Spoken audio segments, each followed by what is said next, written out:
The Grand Assembly Hall floated in the darkness between stars, a crystalline structure the size of a small moon. Inside, Ambassador Marcus Webb stood on a circular platform that hung suspended in the center of a vast chamber. Above him, below him, and all around him, holographic projections of 300 alien species stared down with eyes that held no warmth. Marcus had been standing for 6 hours. They had not offered him a chair. They had not offered him water. This was the point. The council wanted him to understand his place. The chamber itself was designed to break the spirit of anyone who stood at its center. The platform where Marcus waited was small, barely 3 meters across, and it glowed with a pale light that made him visible to everyone.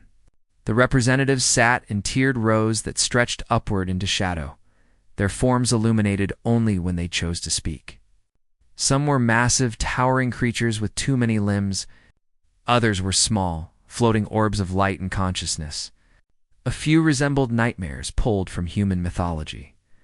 Supreme Arbiter Throck dominated the highest tier. The insectoid creature measured 5 meters tall, even while seated, with a body covered in gleaming black chitin and 4 compound eyes that reflected the chamber's light like polished gems. When Throck moved, sound echoed through the hall like stones grinding together. Throck raised the judgment staff, a crystalline rod that hummed with ancient power.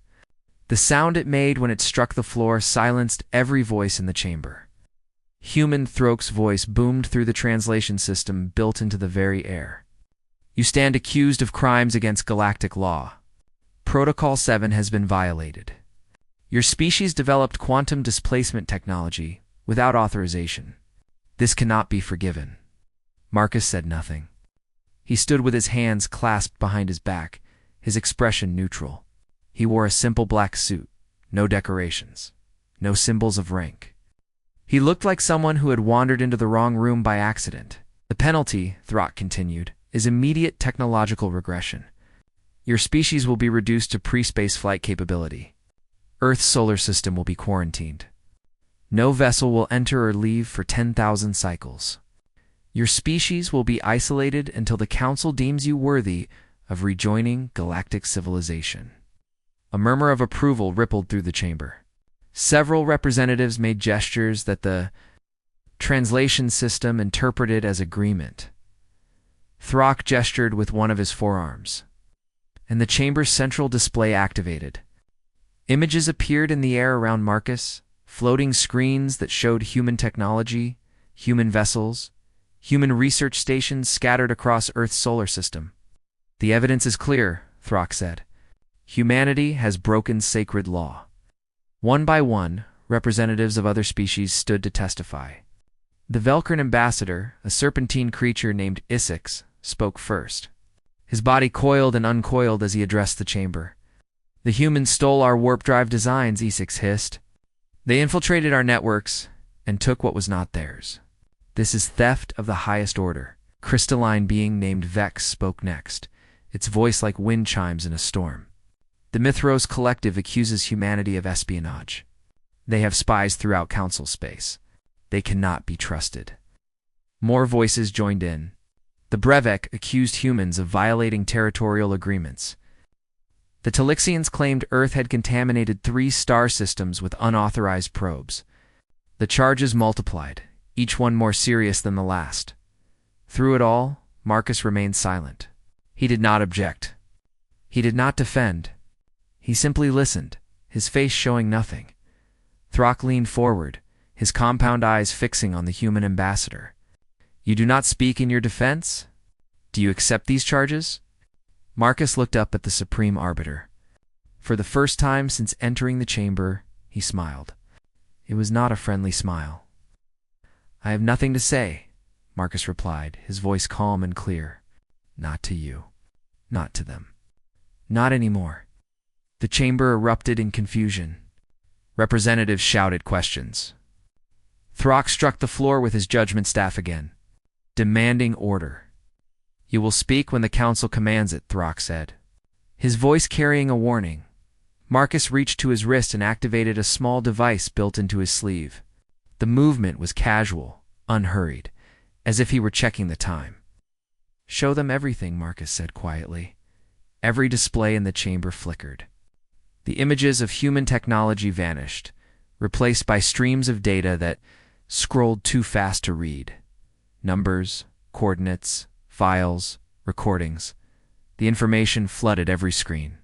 Overwhelming the chamber's systems, the representatives fell silent. Those who could read the data faster than others began to react. Some leaned forward.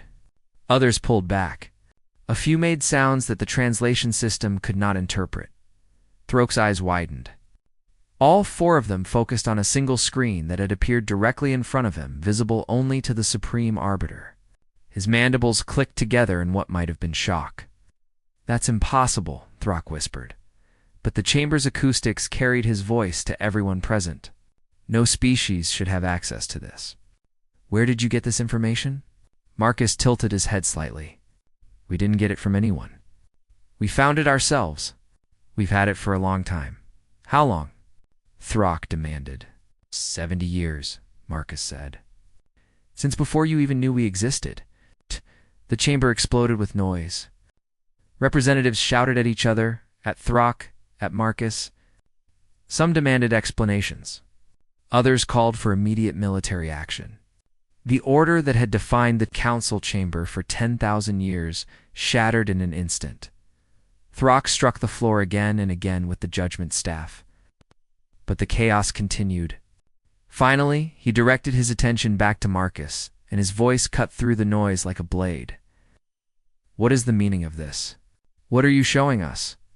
Marcus looked around the chamber, making eye contact with as many representatives as his human eyes could find. When he spoke, his voice was steady and cold. "I'm showing you the truth. The truth about humanity. The truth about this council. The truth about everything you thought you knew." He gestured at the screens around him, at the data still flooding every display. "You wanted to judge us? You wanted to put us in our place. You thought we were children stumbling into a galaxy we didn't understand." Marcus paused, and his smile grew wider. "You were wrong. About everything." Throk stared at the data scrolling across his private screen. His mandibles moved but produced no sound. Finally, he looked at Marcus with all four eyes. "This cannot be real," Throk said, but his voice lacked conviction. "It is," Marcus replied. "And now that you've seen it, you need to understand something very important." He took a step forward on the small platform, and somehow that single movement made him seem larger, more dangerous. "This meeting is about to go very differently than you planned." The chamber fell silent again. 300 species waited to hear what the human would say next. Throk's hand tightened on the judgment staff. "What have you done?" Throk asked. Marcus looked directly at the Supreme Arbiter and spoke words that would change the galaxy forever. "I've shown you that humanity isn't what you thought we were. We're not primitives. We're not thieves. We're not children." He paused, letting the silence build. "We're your equals. We always have been. And it's time you started treating us that way." The data continued streaming across every display in the Grand Assembly Hall. Numbers became words. Words became images. Images became truths that the Galactic Council had never imagined. Marcus stood calmly on his platform, while chaos swirled around him. Representatives argued with each other in languages that clashed and overlapped. Throk hammered his judgment staff against the floor repeatedly, but order would not return.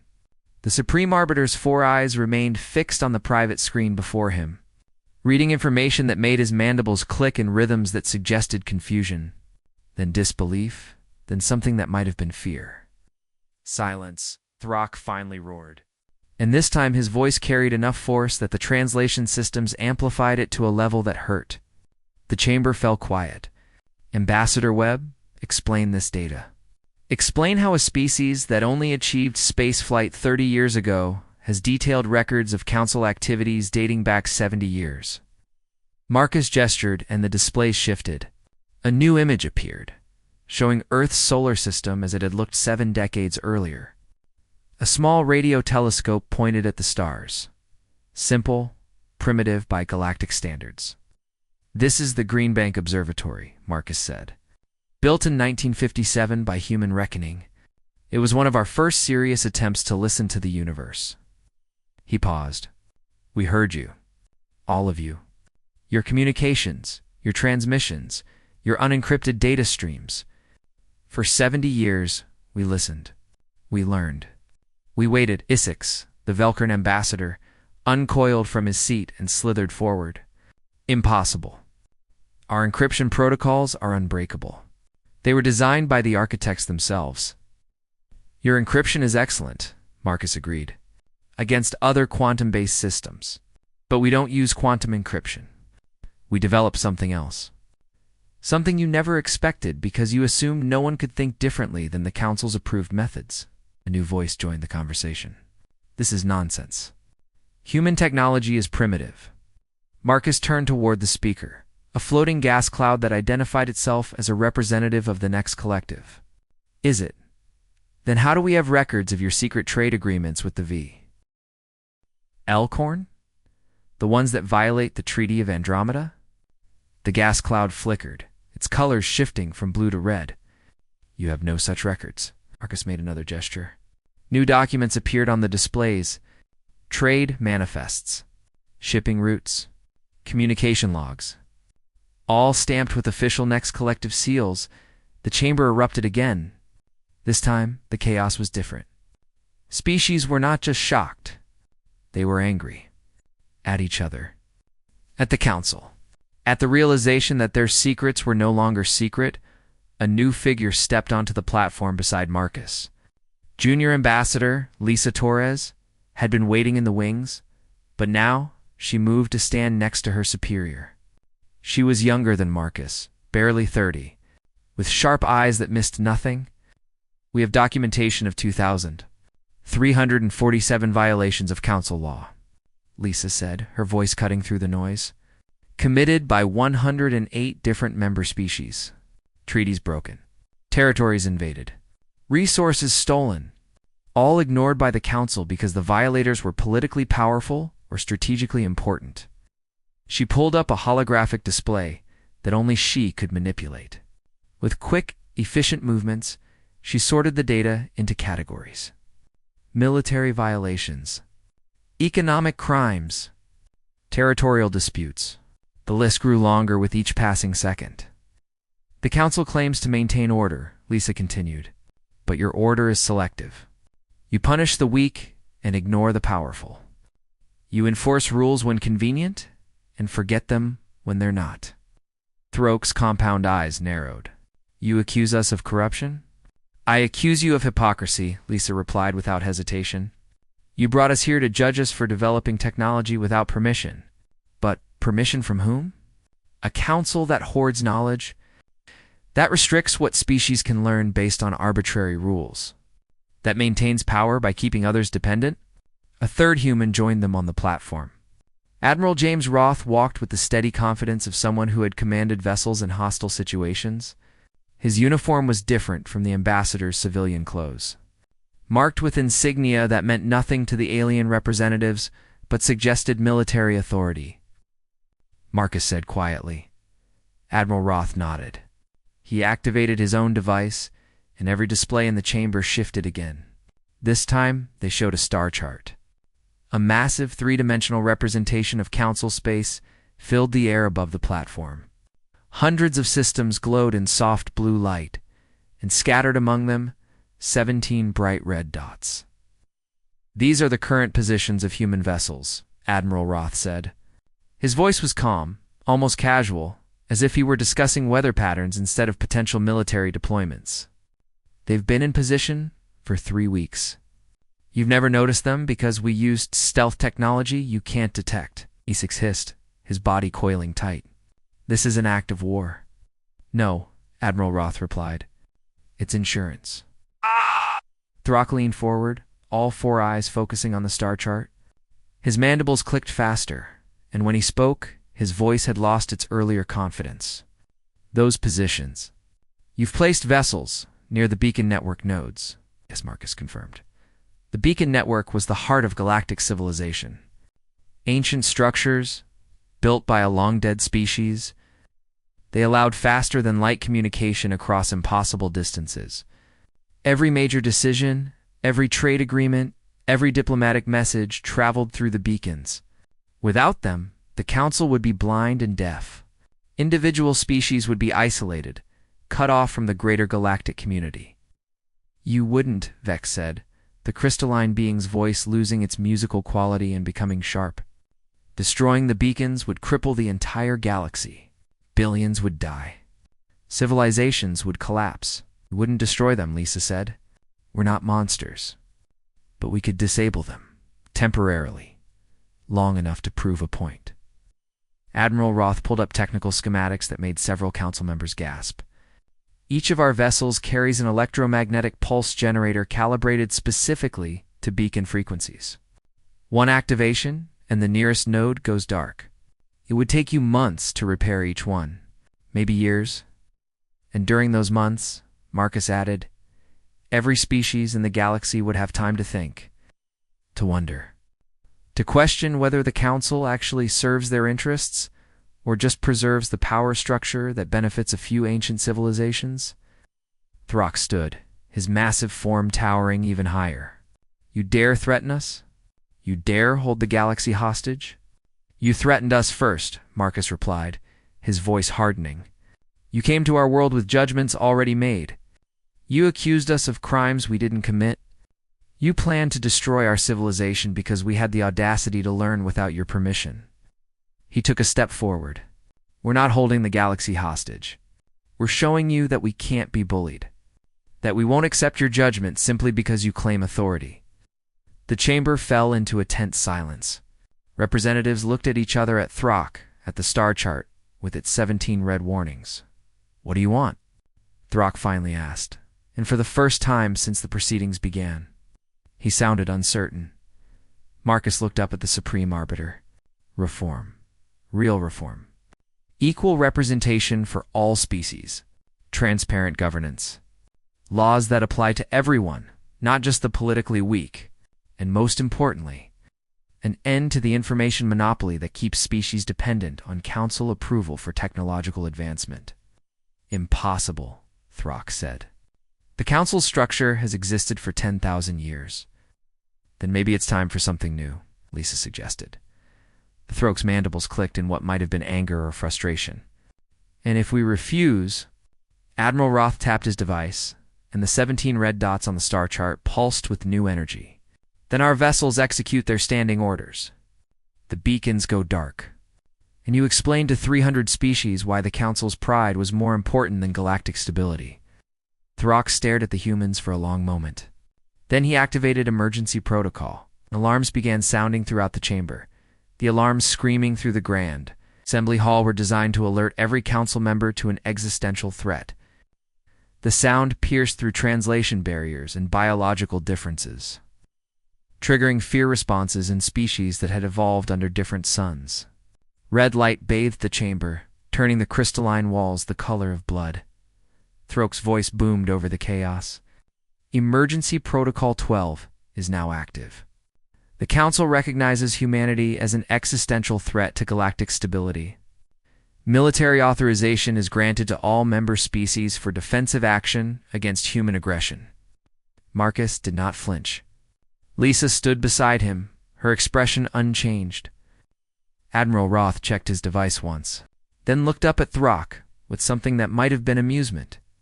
That was a mistake, Marcus said quietly. But his words carried throughout the chamber as the translation systems amplified them. Isix slithered forward, his serpentine body moving with predatory grace. You think 17 vessels can threaten the combined might of the Council?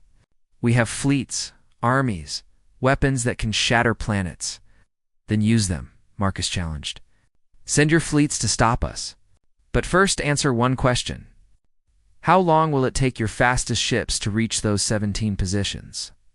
Isix paused. Around the chamber, military commanders of various species were checking their own displays, running calculations. The answer came slowly, spoken by a four-armed creature representing the Thornic Dominion. 6 hours minimum, the commander said. For our closest vessels, most fleets would need 12 to 18 hours. How long do you think it would take us to execute our primary directive? Admiral Roth asked. to send a single command to 17 vessels that are already in position and ready. The silence that followed was heavy with understanding. Less than a minute, Roth continued. We could black out half the beacon network before your first ship moves. The rest would fall within the hour. He looked around the chamber. You can destroy Earth. You might even find it eventually after you crack our false coordinates. But by then, your precious council would be broken. Every species would be isolated, and you'd have no one to blame but yourselves. Throk's mandibles ground together. You're bluffing. No species would commit such an act. It would be genocide on a galactic scale. Would it? Lisa asked. She pulled up new data, technical specifications that made several council members lean forward to read more carefully. The beacon network doesn't support life. It's technology. Ancient, yes. Important, absolutely. But not alive. Disabling it wouldn't kill anyone directly. The chaos that follows would, Vex argued. The crystalline beings form vibrating with distress. Trade routes would collapse. Medical supplies wouldn't reach distant colonies.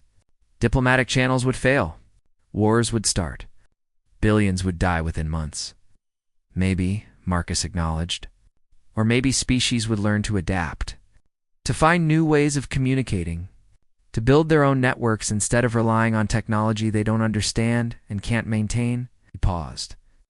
You've made the galaxy dependent on the beacons because dependence means control. But that's not our problem. That's yours. Around the chamber, representatives began arguing among themselves. The unified front of the council was cracking. Smaller species, those with less political power, were whispering to each other.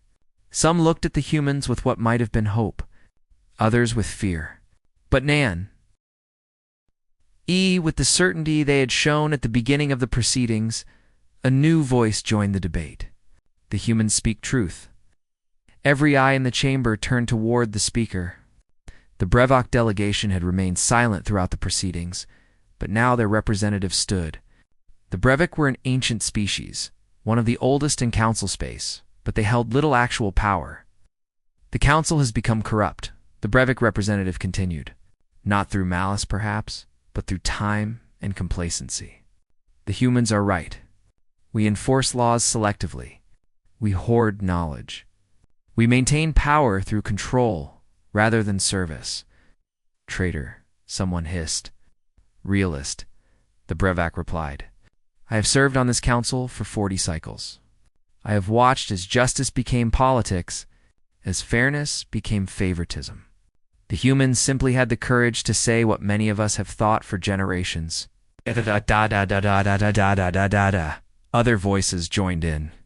The Talaxian representative, a being of pure energy contained in a force field, spoke next. The Talaxian hive mind has been trading with humans for 12 years.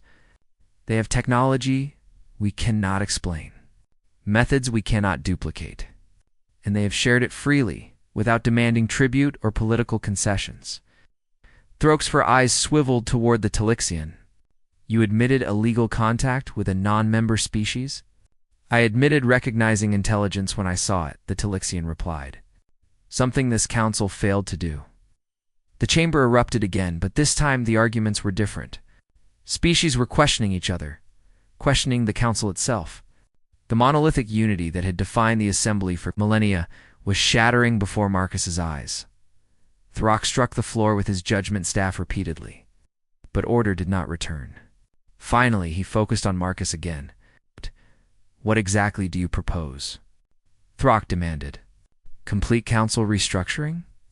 Equal representation for all species? Transparency in all decisions? Do you understand what you're asking? I understand perfectly, Marcus replied. I'm asking you to become what you claim to be. A council, not an empire. Not a dictatorship. A council, possible. The logistics alone would take decades to implement. Then start now, Lisa suggested. Begin the process. Show good faith. Or reject our proposal and face the consequences. Private communication channel opened. Marcus felt the subtle vibration in his earpiece that indicated someone wanted to speak directly. He glanced at Lisa, who nodded. She had received the same signal. Ambassador Webb, a voice said in perfect English, unfiltered by translation systems. This is Commander Thal of the Drex Republic. I request private communication. Marcus activated his response. Granted. Small holographic screen appeared in front of Marcus, visible only to him. It showed a reptilian creature with golden scales and intelligent eyes that held something Marcus recognized immediately. Respect. What you're doing is dangerous, Commander, Thal said, but necessary. Many species have wanted council reform for centuries. We lacked the leverage to force it. You've given us that leverage. Why contact me privately? Marcus asked. Because if I speak openly, I risk my position, my species. But I can help you. There are others like me, representatives who see the corruption but feel powerless to change it. Thal's eyes narrowed. We can support your proposal, but you must give the council something. A gesture. Proof that you're not just threatening but offering genuine partnership. Marcus considered this. What kind of gesture? Demonstrate your technology. Not as a threat. As an offering, show the council what humanity can contribute. Give them a reason to accept you beyond fear. If we do this, then you'll have allies. Enough to tip the vote in your favor. But you must be genuine. The council has seen too many tricks. They'll recognize false friendship immediately. Marcus looked at Lisa, who had been listening through her own channel. She nodded slightly. Agreed, Marcus said. We'll demonstrate. But the council must make a concession first. They must acknowledge that our quarantine was never about protecting the galaxy. It was about protecting their monopoly on advanced technology. Thal's expression shifted, showing teeth in what might have been a smile. That admission will be painful for them, but I will work to make it happen. Then the private channel closed. Marcus turned to Admiral Roth. How are our vessels? Roth checked his device, and his expression changed. All traces of amusement vanished. We have a problem. Vessel 17 just went dark. No communication. No telemetry. Nothing. The platform beneath them seemed to tilt, though Marcus knew it was his own balance, shifting with sudden concern. When? 3 minutes ago. I was about to report when Commander Thal contacted us. Lisa's face paled. Someone's made a move. Either one of the council species sent a ship we didn't detect, or something else is happening. Marcus looked up at Throck, who was watching them with all four eyes. The Supreme Arbiter had noticed their sudden change in demeanor. Is there a problem, Ambassador? Throck asked, and there was something in his voice that suggested he already knew the answer. Marcus made a decision. We'll demonstrate our technology. 1 hour, neutral location. You'll see what humanity can really do, and your ships. We'll remain in position. Marcus lied smoothly, as insurance, until our demonstration is complete. Throck stared at him for a long moment, then nodded slowly. 1 hour. But understand this, Ambassador Webb. If your demonstration fails, if you cannot deliver on your promises, the Council will show no mercy. We will find Earth. We will quarantine your system. And we will ensure humanity never threatens galactic peace again. Understood, Marcus replied. He turned to his colleagues. Let's go. We have work to do. The three humans walked toward the exit. Behind them, the chamber erupted in discussion again. But Marcus barely heard it. His mind was racing, trying to understand what had happened. To Vessel 17, and whether they could still deliver on. Promises that had just become much more difficult to keep. The human delegation moved. Through the corridors of the council station with purpose, Marcus led the way, his mind working through possibilities and contingencies. Behind him, Lisa maintained contact with their support team on the vessel that had brought them here. Admiral Roth monitored the positions of their 17 ships, trying to understand what had happened to the one that had gone dark. Still nothing from Vessel 17? Marcus asked quietly. Complete silence, Roth replied. It's like the ship ceased to exist. No debris field. No distress beacon. Just gone. Lisa looked up from her communicator. Earth Command wants to know if we should recall the other vessels. They're worried this might be a coordinated attack, no, Marcus said firmly. If we pull back now, we lose all leverage. The Council will see it as weakness. If we lose another ship, Roth asked. Marcus stopped walking and turned to face his team. Then we adapt. That's what humans do. We survive. We overcome.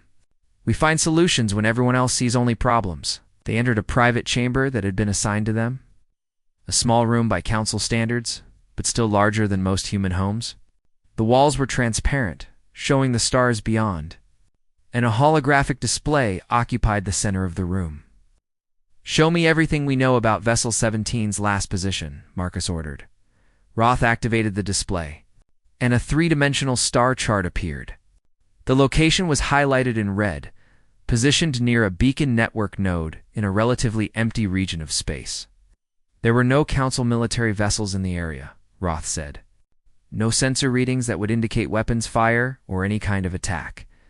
The ship was simply there one moment and gone the next. Could it be a technical malfunction?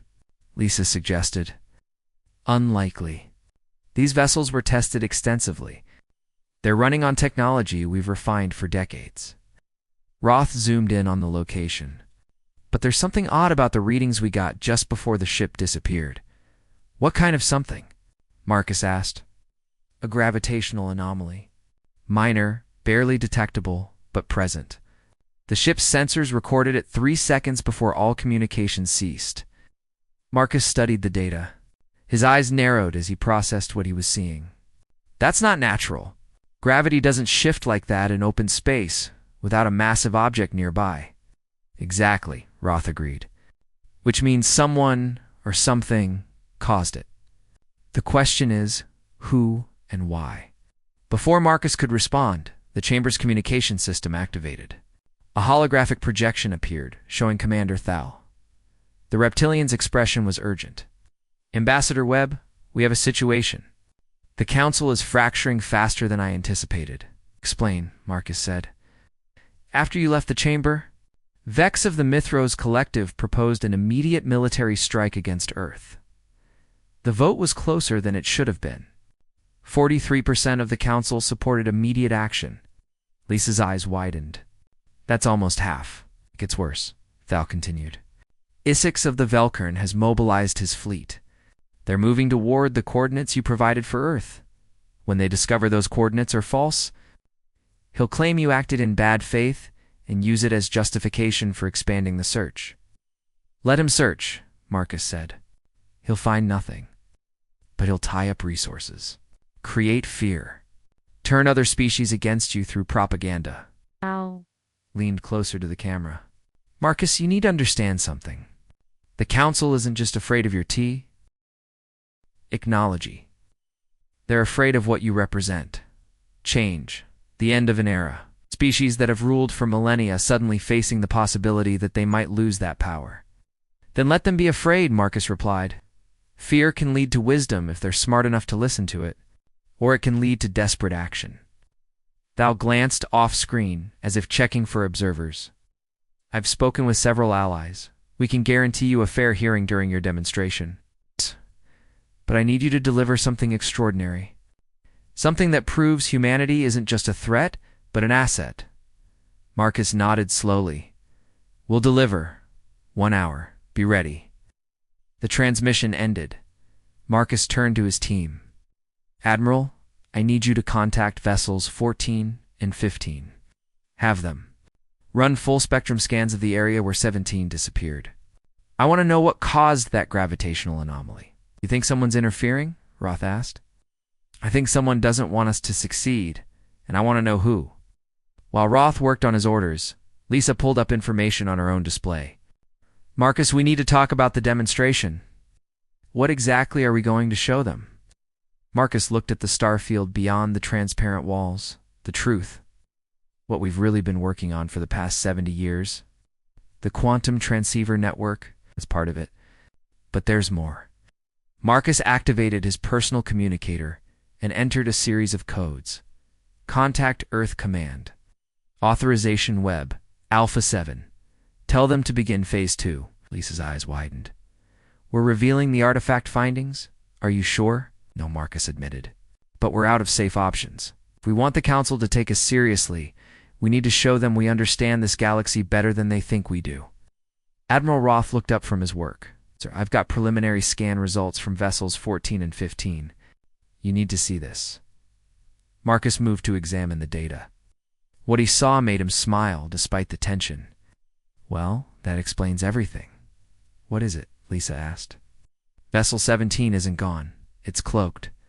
Someone activated a stealth system far more advanced than anything we've built.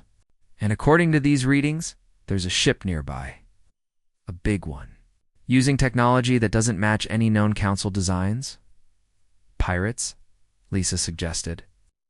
Or someone who doesn't want the council to know they exist, Marcus replied. He studied the scans more carefully. This is ancient technology. It's predating even the beacon network, and it's operational. Roth's expression shifted from concern to understanding. The ruins in our asteroid belt, it's the ones we found 10 years ago. You think whoever built those is still active? I think, Marcus said slowly, that we're not the first species to challenge the council's authority. And someone wants to see how we handle it. A new alert sounded. Lisa checked her communicator, and her face went pale. Marcus, we have a problem. A major one. The Mithros Collective just announced they're sending their entire battle fleet to the demonstration site. They're claiming it's for security purposes, but they're preparing for war, Marcus finished. He looked at his team. Yeah. They're not going to let us complete the demonstration peacefully. No. They're going to force a confrontation. We can't fight the Mithros fleet, Roth said. We have 17 vessels. They have hundreds. We're not going to fight them, Marcus replied. We're going to give them a reason to stand down. How? Marcus smiled, and there was something in that expression that made both Lisa and Admiral. Roth recognized why Earth Command had chosen him for this mission. He didn't see obstacles. He saw opportunities. By showing them something they've never seen before. Something that proves humanity isn't just equal to the Council. He activated the holographic display and began entering commands. We're going to show them we're ahead of them, in ways they can't imagine. The display shifted, showing complex calculations and technical schematics. Lisa and Roth studied the information, and slowly understanding dawned on their faces. That's brilliant, Lisa whispered. That's insane, Roth countered. If we miscalculate by even a fraction of a percent, we'll cause a cascading failure that could destroy half a dozen star systems. Then we won't miscalculate, Marcus said simply. He looked at both of them. 50 years ago, humanity thought we were alone in the universe. 10 years ago, we learned we were surrounded by civilizations that could destroy us without effort. Today, we stand in front of those civilizations and tell them we're equals. He paused. Tomorrow, we prove it. Lisa straightened her shoulders. What do you need from me? Contact every ally we have. Every species that's ever questioned the Council's authority. Tell them to watch the demonstration. Tell them what they're about to see will change everything. And me? Roth asked. Prepare the vessels. All 16 of them, and find out what happened to 17. If someone's out there with technology that advanced, I want to know if they're friend or foe.